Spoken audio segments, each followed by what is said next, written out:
this is Jeremy again. Welcome to the second part of our Designing with Time micro lecture, where we're looking at the final section of the framework. And so in the previous micro lecture where I looked at time, we focused on some core areas. So you can see on the framework there, direction, orientation, rotation, and then we looked at some of the variabilities that are possible when you play with proximity and sequential proximity.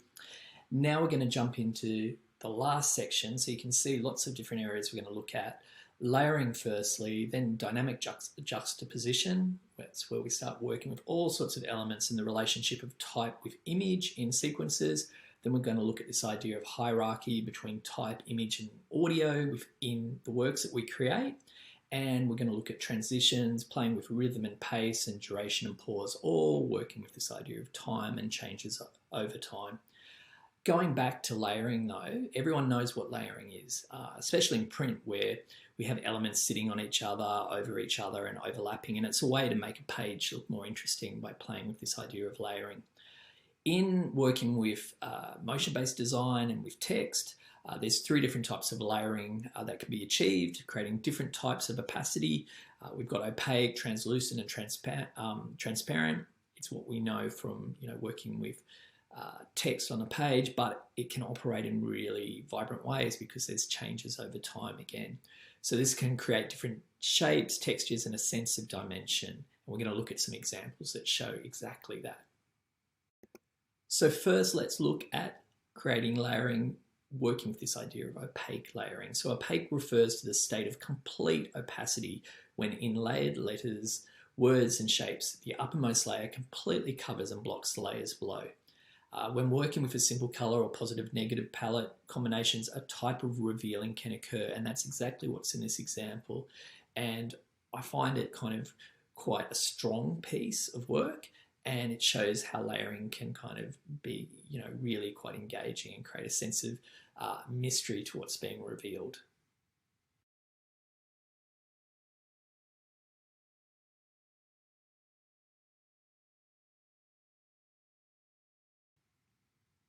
So moving on from playing with opaque layering, let's look at the use of translucence in the text when playing with layering. And you're going to find with this, it's quite evocative and atmospheric. So this might be, rather than mysterious and kind of quite strong and direct, which working with opaque layering can be, though it varies with the sort of colors that you use and so forth.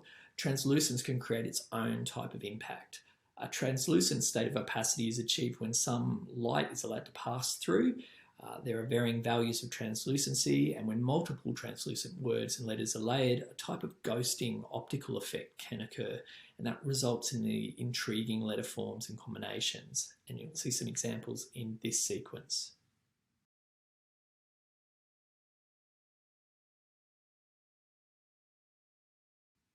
And as I said, there's three areas that we can play with layering in quite distinctly different ways.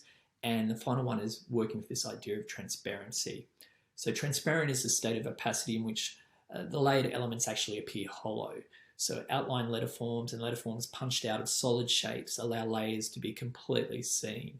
So it creates a real effect of dimensions and quite interesting kind of combination, especially when you're playing with color. The following color sequence demonstrates the transparent effect as well as opaque and translucent typography. And notably, when the colors are translucent and overlap, they mix in real time, which can be quite effective as well. So let's look at this example.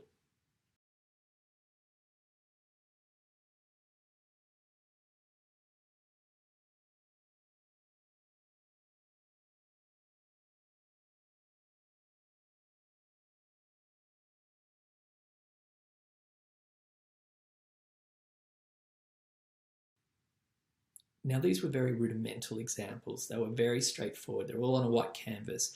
When we're wanting to create more interesting, visually, alluring sort of compositions, we want to play with perhaps imagery as well. And this is a good example here where we can just create an atmospheric background. It can be blurred out or it can be whatever it is. And all of a sudden it's adding this extra depth to the work. So here we've got an example where opacity is being used effectively over a continuous tone image. In this case, an out of focus video of colourful lights functions as a background in which translucent and transparent letterforms allow the light to diffuse through at varying levels. And so this is a good example where you might just create some footage. It could be blurred, it could be just, a close-up of something, and it can start to add this extra texture to the type-based work. So even though you're not necessarily using textures on the type itself and using special effects, you're using straightforward type, playing with their layering and the different sort of models that you're using to create translucence, opacity, and so forth. It actually can create a really complex kind of design. So let's look at this.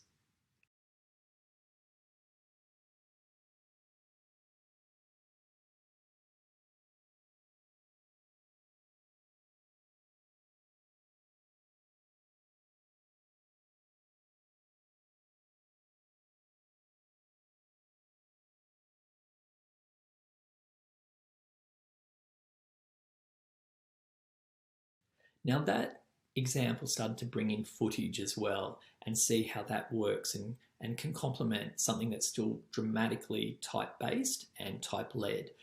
I want to start looking at this idea of juxtaposition and how different elements when we bring in footage and so forth can work with type in sequences. So in print design, we often use this idea of juxtaposition. We have different visual elements like imagery and typography, and we place them side by side.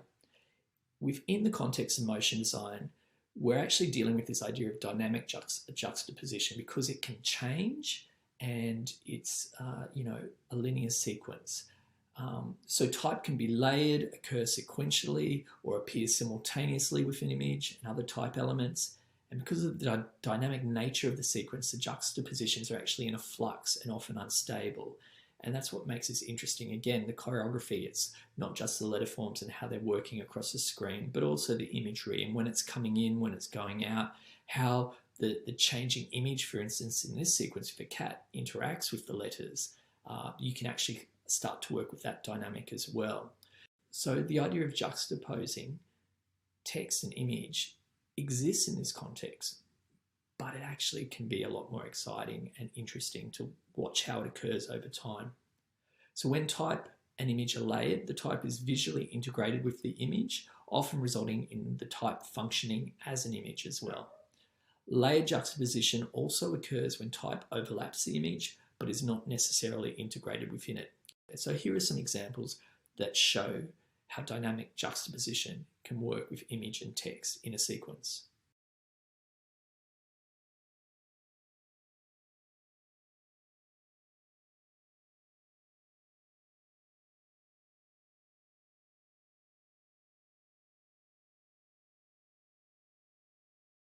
So with that example, the image and the text were layered together in the video that you looked at.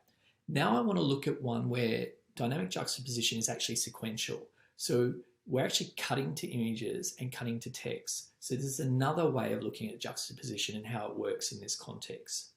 When type and image are sequentially juxtaposed, they do not appear necessarily within the frame at the same time, but instead appear alternatively and successively. Sequential juxtaposition relies on our memory. So the viewer is making the relationships between the two elements as they occur. So we have to bear in mind that we can lose someone when we use dynamic juxtaposition in this way, but we can also completely draw a viewer in.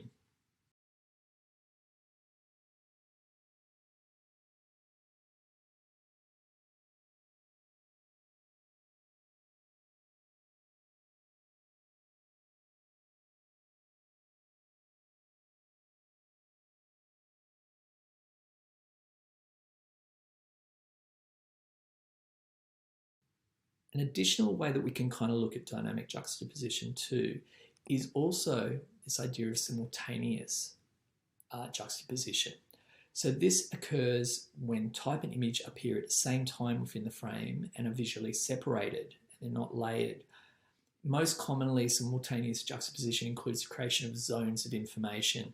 We often see that with news broadcasts. You might have text down the bottom, or it could be that there's text over the newsreader's shoulder, cutting to footage. So it works with this idea of zones of information on the screen, and I think that's an important thing to think about as well in terms of your compositions and how that might work, with documenting or creating impact as well. So here's an example looking at this idea of all these elements working together, but with zones of information operating. So it's all very simultaneous.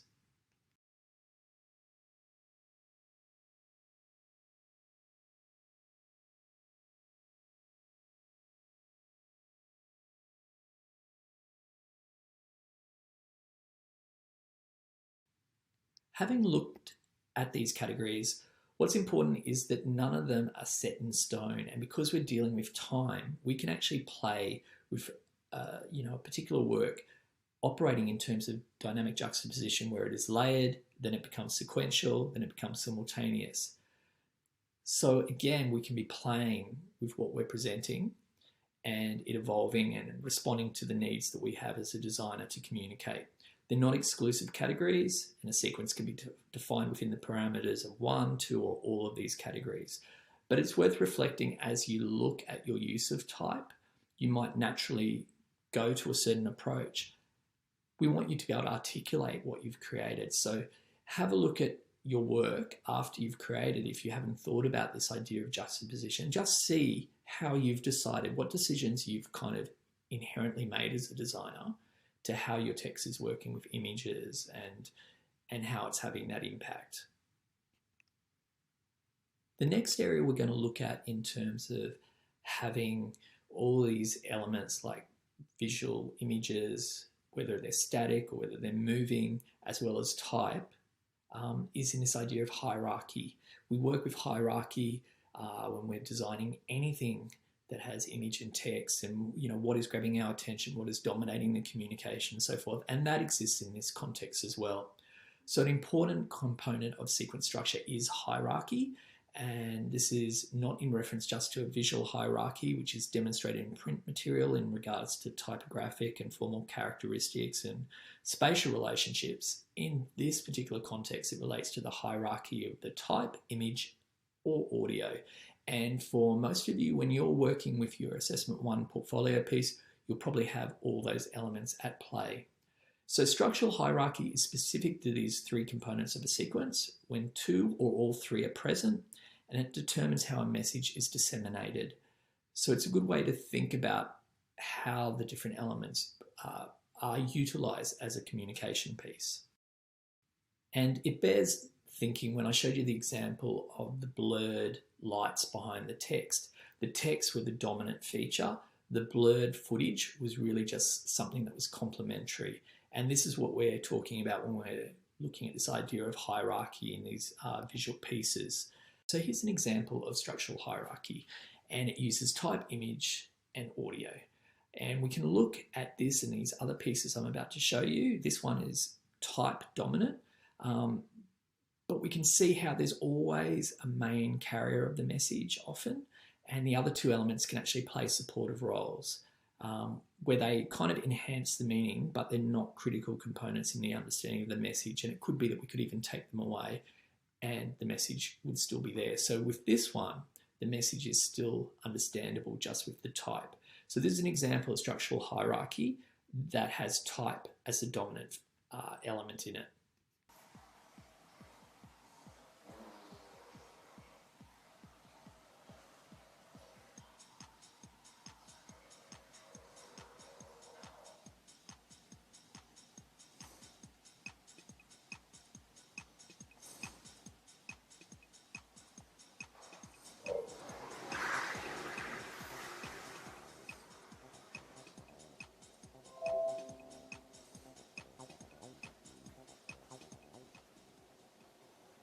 Now let's look at another sequence that plays with these elements of type, image, and audio, and we actually have the image being the dominant element that really communicates the key messaging of the piece. And this might be how your actual portfolio piece is.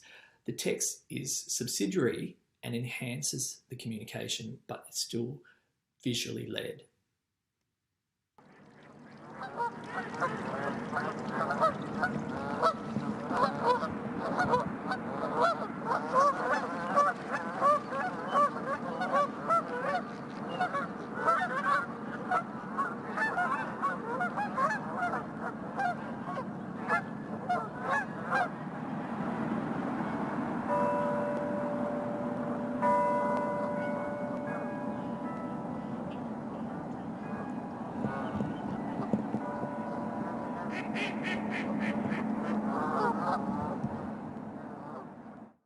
And finally, just to show you how a sequence can operate in different ways with different hierarchies, here's an example where the audio is the dominant element. The key understanding of what we're seeing is coming from what we're actually hearing, and the other aspects, the type and the image, are just accentuating the messaging. If I give you a job, you shut up. But you look like you need a job, boy. Now, you called me a liar for the fourth time, right? Now, I'm going to go in the Bible and prove to you that God is true, whether you want to call me a liar or not. And guess what? Every time you call me a liar and I go in the Bible and prove it, you know what that proves? That you're the damn liar. Now, let's read. So, of course, there's cases where it might be that type, image, and audio aren't actually dominating, but there's different types of relationships that they have. And this is what we're going to look at here, where there's two types that exist. So in this case, there's a parallel synthesis and also an integrated synthesis. And by synthesis, we mean that they're all working together in a certain way, and it's not all reliant on one of them to do all the communication, to make clear what the communication is. So a parallel synthesis occurs when all three components are of relatively equal importance, and removing one of them will not affect the message's intent, but obviously will diminish it. An integrated synthesis occurs when all the three components are critical and must be present.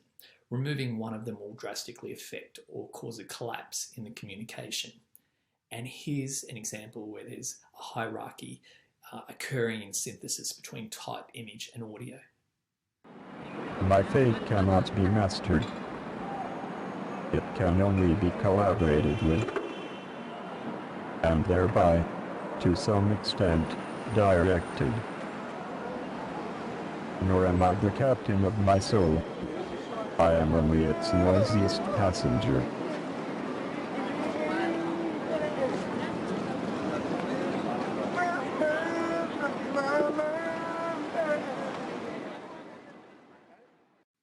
So with that particular example, you can see that the quote makes sense by itself, but the context of why the quote, is being said and where it resonates about contemporary life and the stock market and the city life, it's made much clearer by the soundtrack as well as the actual imagery. And the imagery is very clarifying for the quote itself. Now, jumping ahead, I want to look at the idea of transition to. It's a key element when you're working with text, because we never put all the text on the screen at the same time. And there's some real decisions in terms of the way that we want to communicate the text that occur by the types of transitions. We try to sometimes make them invisible, but even the way that we do this, there's a few different choices that we have, and they can intensify the sort of way that you communicate in really strong ways. So in narrative sequences, transitions are used to emphasize the passing of time. In early film, we had radial wipes, which mimicked the movement of clock hands and implied time that had passed as the film transpired from one scene to the other. We've had fades to black, which signal the end of a particular moment, and dissolves from one scene to the next, function as a comfortable formal device. So this all occurred in film before we started playing with text so dramatically across video-based works. But the idea of radial wipes, they have a cultural meaning now, because they have, from early films, represented, a passing of time, fading to black, signaling the end of something. So again, there's a semiotic meaning when we fade to black with our transitions, and there's a sense of understanding what a dissolve means. And so that's something we have to be conscious of when we're working with transitions, is that there is a hidden meaning or an implied meaning through the way that some transitions happen, even if it's just for different words in a phrase that we're showing.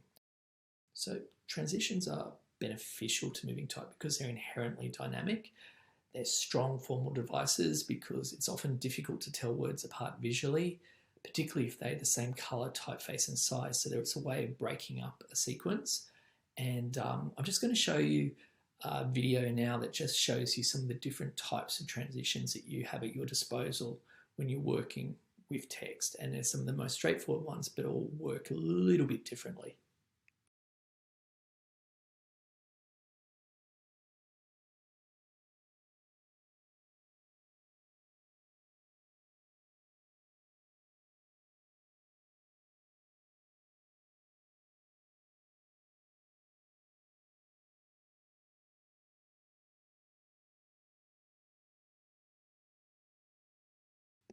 So in terms of function, a transition signals to the viewer that the word phrase is changing. Common transitions, as we saw there, were cuts, fades, dissolves, and wipes.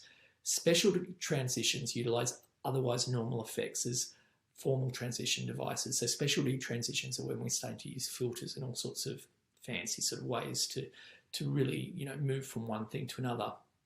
Transitions, and we've seen it in some of the sequences I've shown already, can really emphasize content. And quick cut edits can support the concept of speed and energy and can aid in the building of a climax. A word with a slow fade transition applied to it is to be contemplated. So it's that idea of orchestrating the mood through the way that you use transitions. I think a lot of you would have a sort of inbuilt understanding of how to do that just because we're so used to seeing all this communication that uses transitions. We almost know what we should use. If anything, I would question your go-to approach because maybe we've seen it all before and maybe you could amplify the design by actually trying a different type of transition mode as a way of communicating something so it's a little bit more distinct. And I'll show you some examples of the sort of transitions we could look at exploring. So it does bear in mind that words fading in and out are easier on the eye of the viewer and reader, and you probably noticed that with some of the sequences I've showed where words fade in and out, it's actually seemed really, really easy to read. But I guess as we play with other types of transitions, it's worth knowing that even though fading is really user-friendly, the other types of transitions can be effective if we design them effectively, like using things like sequential proximity and so forth. So it's worth experimenting and then tweaking rather than disregarding a transition if you just feel like it's starting to make a work more difficult to follow. So transitions can really support the reading of a text, and we're going to look at some examples now that work with the idea of cuts and fades, dissolves, wipes, blurs and zooms, and how they can support and operate in terms of the one sort of sentence here that I've got, and that'll give you a better idea of perhaps which sort of transitions might work best for you when you're designing your own pieces. So what we're actually applying these different transitions to is this: unless we see our subject, how shall we know how to place or prize it in our understanding, imagination, affections? So quite a challenging phrase or kind of sentence idea, concept to get across. Very easy to lose the reader. So legibility is really key, but we're going to explore it with a couple of different types of transitions. So the first one is cut, the next one is fade, and then we're going to look at dissolve.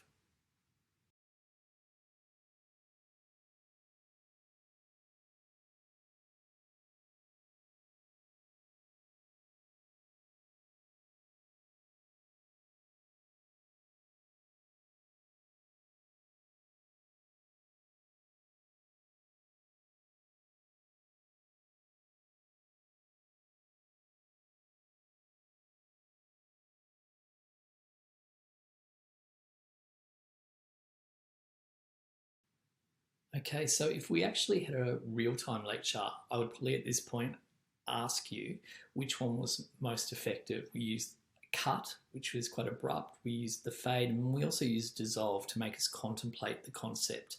So I'd be curious as to which one you think is most successful. What I want to look at some transitions that use specialty effects. And I think what's worth looking at these two, we're using a blur and we're using a zoom here, is we start to sort of, I guess, question, do these accentuate the meaning or is it a bit gimmicky? And that's why I'm showing this, because we can kind of get a bit mesmerized by some of the design opportunities that are there when we go into After Effects. And that's why I've tried to go back to basics with a lot of the examples I'm showing to kind of really demonstrate that some really effective design can be done by using some of the core straightforward ways of communicating with motion-based design, that we don't have to go to quite elaborate effects to communicate. Very much like, I guess, modernist design, where some of the best design is very functional, but it is key to really effective communication. So let's look at some specialty sort of filters and techniques being used to sort of show the same quote that I showed before. And I guess maybe you think about whether these are communicating better than the three that I just showed you.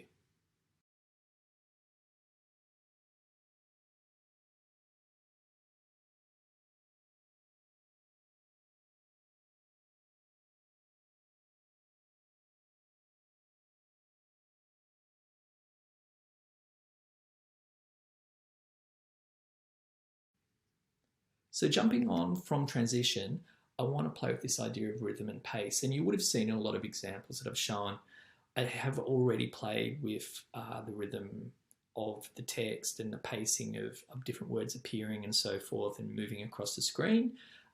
What's really interesting when you start working with motion-based design, when you've got a soundtrack, you've got this other element that you can work with to kind of really accentuate this idea of rhythm and pace with everything that's on the screen and that you're playing with.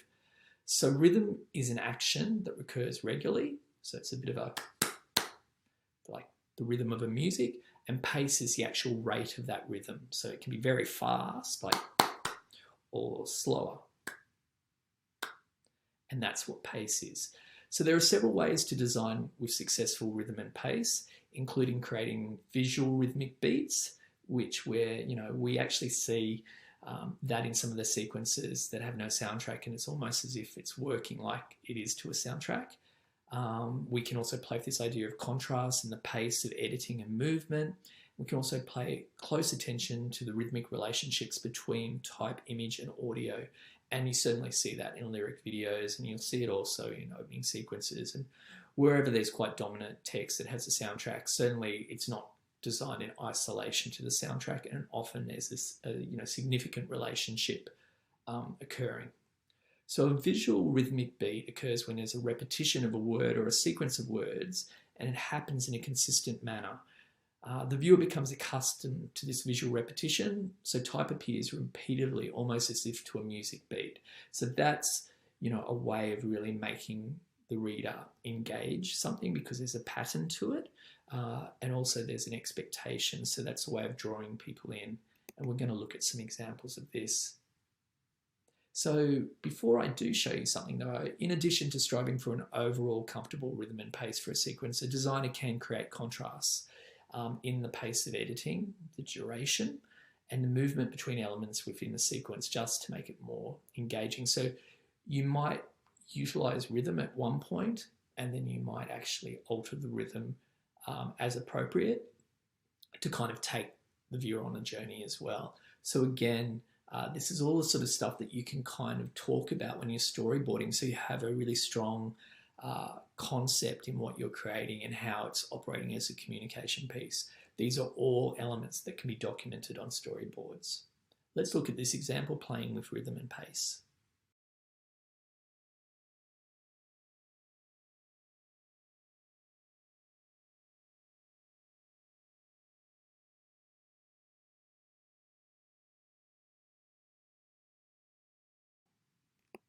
So that was actually quite an unusual example.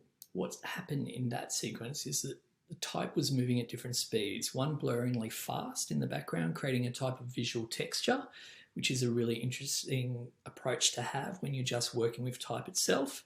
And the other elements were moving somewhat more slowly in the foreground. And the contrast between them emphasized the pace of all the elements, which is why they're kind of being put together that way, to just show the very different way that pace can work. I want to now look at rhythm and pace where there's some slight changes between the two. So that was really dramatic between the two lots of text. See if you can see what the change is here and the kind of impact and what this is kind of doing in this particular sequence. And after it, I'll let you know what it was doing.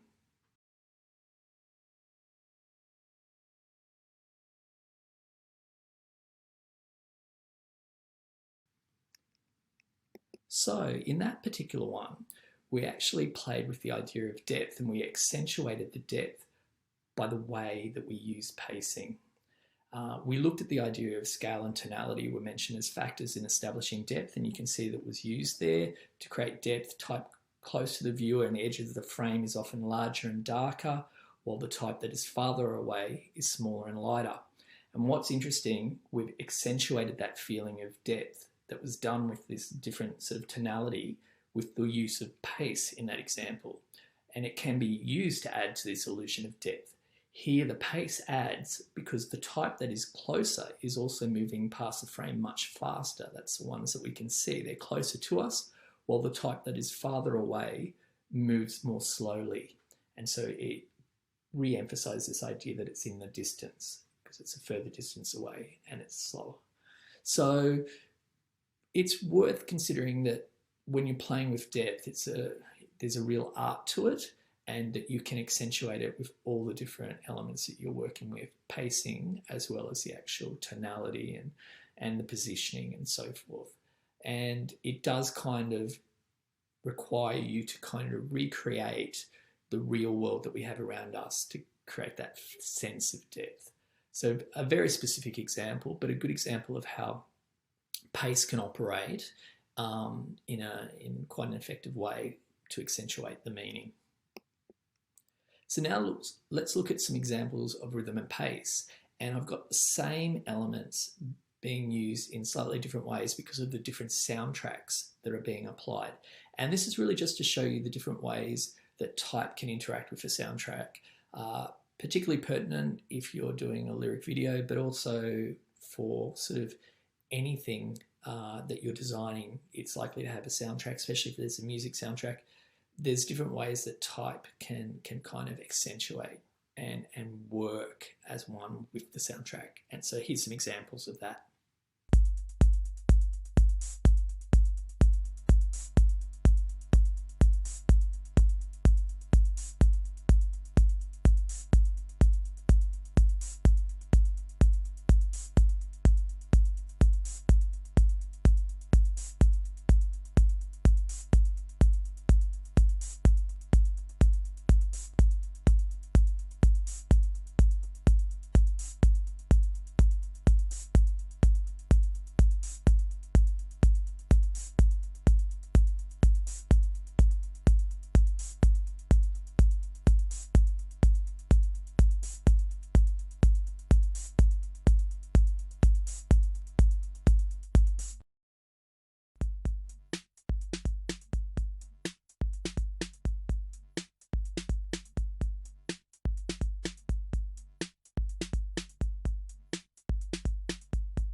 So just as we work with rhythm and pace to create impact in these sequences, just as important is this idea of duration and pause.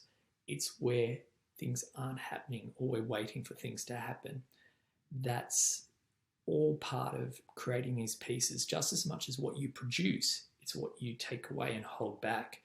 And we're used to that as graphic designers, doing that in the static world. But in this context, duration refers to the length of time a word or phrase appears and remains within the frame, moving or static, while the pause refers to the length of time between the appearance of a word or phrase. So duration is how long a word or phrase remains within the frame.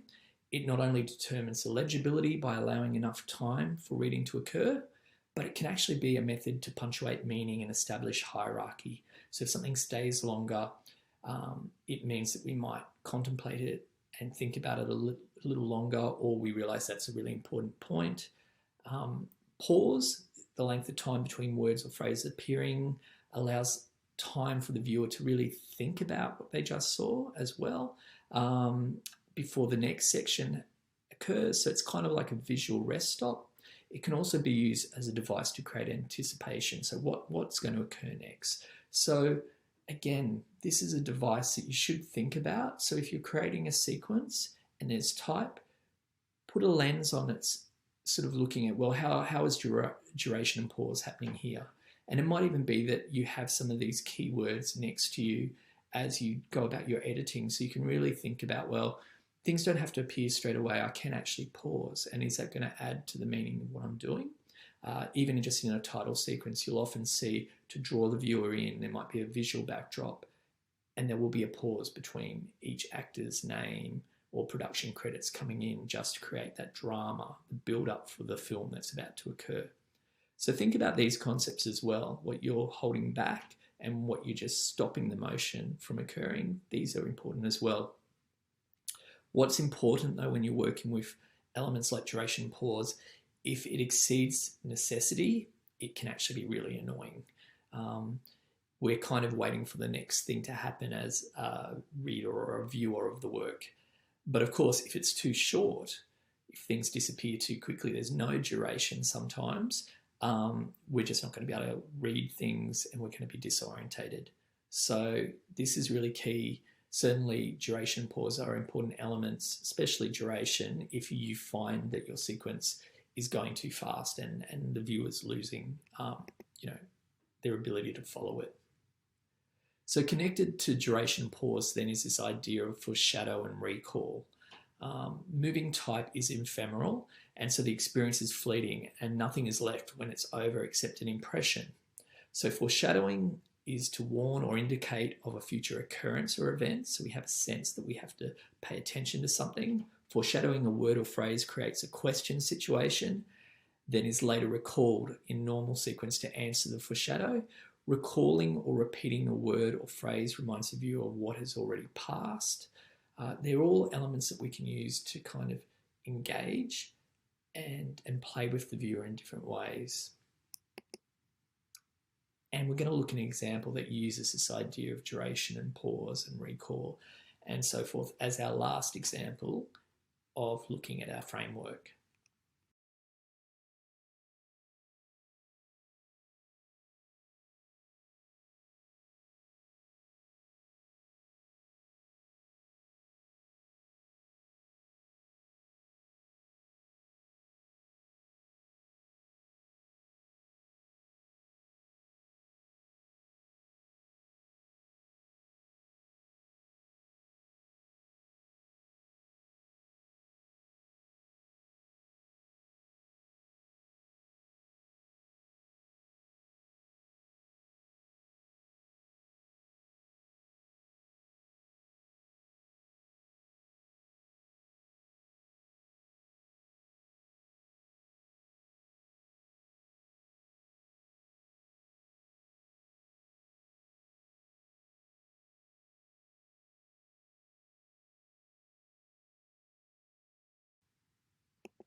So that was a lot to kind of put together in a series of lectures, but really important that we isolate type from image and audio when we work with motion design. We come from a graphic design background.